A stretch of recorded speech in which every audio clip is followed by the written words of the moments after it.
लोकसभा निवडणुकीची तयारी जोरात सुरू असताना मात्र साताऱ्याच्या जागेच्या बाबतीत सस्पेन्स अजून कायम आहे। महाविकास आघाडीकडून साताऱ्याची जागा कोण लढवणार हे अद्याप स्पष्ट झालेले नाही। महायुतीकडून उदयनराजे भोसले साताऱ्याची जागा लढवण्यासाठी उत्सुक आहेत। बऱ्याच दिवसापासून उदयनराजे भोसले यांना साताऱ्यातून तिकीट मिळणार याबाबत चर्चा सुरू आहे।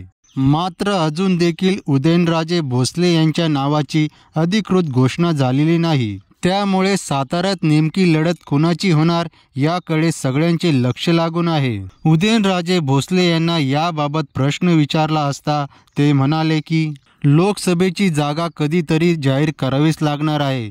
देव आपण कुणी बघितला नाही, मात्र छत्रपती शिवाजी महाराज यांच्याबद्दल वाद निर्माण केला जातो। लोकसभेची जागा कधीतरी जाहीर करावीच लागणार आहे असे उदयनराजे भोसले म्हणाले।